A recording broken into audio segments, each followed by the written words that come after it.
இது அவங்கவுங்க பாருங்க, அவங்கவுங்க கருத்தை சொல்கிறாங்க. கம்யூனிஸ்டில் சொல்கிறாங்க அப்படின்னா, இப்போ விஜய் அங்கே போனால் வலுவாயிருவாங்க அப்படின்னு கூட அவர் சொல்லியிருக்காரு. ஆனால் அதில் என்ன ஆகும் அப்படின்னா, நீங்கள் இப்போ ஆட்சிக்கு எதிரான வாக்குகள் எப்படி வந்தாலும் இருக்கும். ஆட்சிக்கு எதிரான வாக்குகள், ஒரு ஆட்சி 5 வருஷம் இருக்கிறப்ப ஆன்டி இன்கம்பன்சி கண்டிப்பாக இருக்கும், எதிரான வாக்குகள் இருக்கும். அதாவது விஜய் அந்த தனியாக இருந்தாருன்னு சொன்னால் அந்த எதிரான வாக்குகளை அறுவடை செய்வார். அங்கே போயிட்டாருன்னு சொன்னால் அந்த வாக்குகள் சீமானுக்கு செல்வதற்கு வாய்ப்பு இருக்கிறது. நாம் தமிழர் கட்சிக்கு அந்த வாக்குகள் விஜய்க்கு போடலாம் என்று இருந்த வாக்குகள் கூட நாம் தமிழர் கட்சிக்கு செல்வதற்கு வாய்ப்பு இருக்கிறது. உண்மை அதுதான். அவர் அந்த கூட்டணியிலே சேர்ந்தார் என்று சொன்னால் நாம் தமிழர் கட்சியினுடைய வாக்குகள் அதிகமாகும். இப்போ 4.5 ஆண்டுகள் ஆட்சியில் நிறைய திட்டங்கள் நாங்கள் பண்ணியிருக்கோம் அப்படின்னு சொல்லி ஆளுங்கட்சியாகட்டும் முதலமைச்சராகட்டும் சொல்லிட்டு இருக்காங்க. ஆனால் நீங்கள் ஆட்சிக்கு எதிரான வாக்குகள் இருக்கும் அப்படின்றது எந்த? அதாவது இந்த 4 ஆண்டுகளிலே செய்யப்பட்ட திட்டங்கள் மக்களுக்கு கொண்டு போய் சேர்க்கின்ற வேலையை முதலமைச்சர் அவர்கள் மிக தீவிரமாக சரியாக செய்திருக்கின்றார்.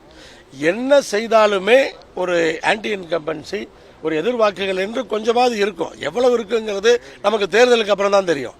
ஆனால் எதிர்வாக்குகள்னு கொஞ்சம் இருக்கும். ஏன்னா யாராவது ஒரு சாட்டிஸ்ஃபை ஆகாமல் இருப்பாங்க, அதுதான் எதிர்வாக்குகள்.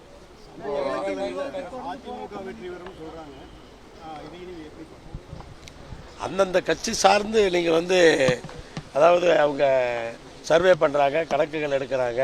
இதெல்லாம் தேர்தல் நேரத்தில் வரக்கூடிய விஷயங்கள் தான். அதையெல்லாம் நம்ம ஒரு முன்னுதாரணமாகவோ இல்லை அப்படி நடக்கும்னோ நம்ம நம்பிட முடியாது. அதனால் கள நிலவரம் இன்றைக்கு எங்களுடைய கூட்டணியை பொறுத்தவரை கண்டிப்பாக இந்த 4 ஆண்டுகளிலே செய்யப்பட்ட விஷயங்களை சொல்லித்தான் நாங்கள் வாக்குகள் கேட்கின்றோம்.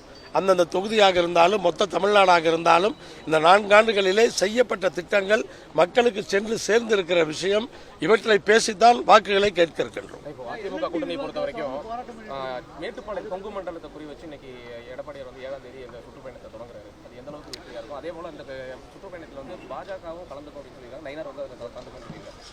பிரதான எதிர்க்கட்சி தலைவர் பிஜேபியோடு கூட்டணியில் இருக்கிறார்கள். அவர்கள் சேர்ந்து ஒரு விஷயத்தை செய்வது என்பது ஒரு நடைமுறையில் நடக்கக்கூடிய விஷயம்தான். ஏதோ நடக்காத விஷயம் என்று நாம் யோசிக்க வேண்டிய அவசியம் இல்லை. அதனால் தமிழகத்தினுடைய பிரதான எதிர்க்கட்சி அவர்களுடைய கடமையை செய்தாக வேண்டும்.